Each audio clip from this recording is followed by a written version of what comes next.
Today we're going to be looking at the sporting glove.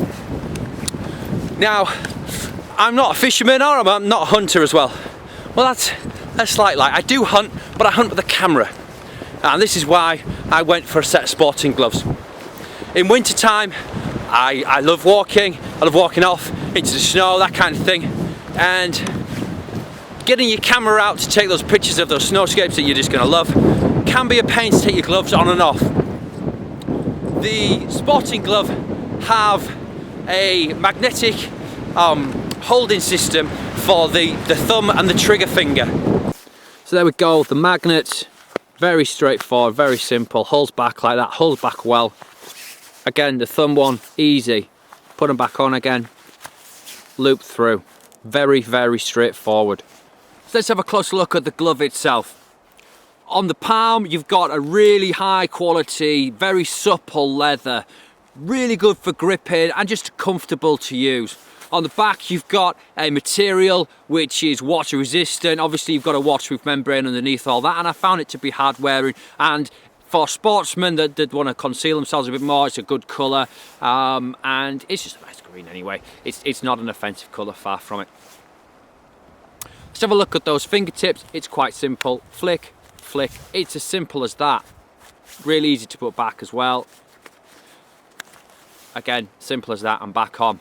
Now, there is obviously a disadvantage to that, because even if it's absolutely pouring it down, you are going to have, obviously, a bit of an hole there. So I have been out in some very wet weather and they have got saturated, and there is a little bit of ingress into the finger areas. So again, on those days where it's absolutely going to be tanking it down, probably not the glove to take out. But to be fair, I suppose fishermen are going to go out in things like that.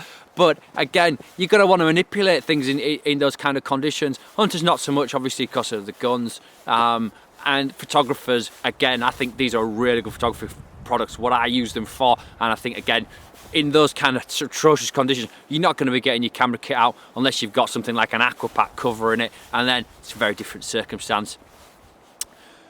Go back to the thermal rating 3. So again, they're actually on their own, are a warm glove. But I'm going to take them off a second. You can see underneath, I've actually got the SealSkinz liner glove on, the fingerless version. Fits under really well and just gives that extra level of thermal protection. There's a Velcro cuff as well. Very straightforward, very easy. Easy on and off, basically. Come in various sizes, extra small to extra large, I believe. And you've just got to basically try them on, find the ones that fit you well.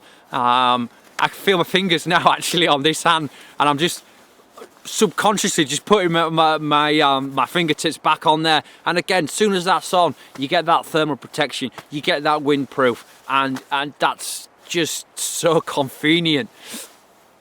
All in all, I really like the product. I think it's a well thought out glove. It's not going to be for everybody, but anybody that needs to do fingertip manipulation of things, photographers, hunters, fishermen, that kind of thing. Dog owners, as I've said, really useful when you're trying to get your clips onto the collars, that kind of thing. You're fumbling with gloves, taking your gloves off. It might be raining, it might be just cold, bit bad wind chill, and you get your hands cold, back on again. It's also the convenience of it as well. The fact that all you've got to do, put them back, is that. The magnets work really well as well. They hold the back bits, they hold them back really well. It's just a very convenient glove.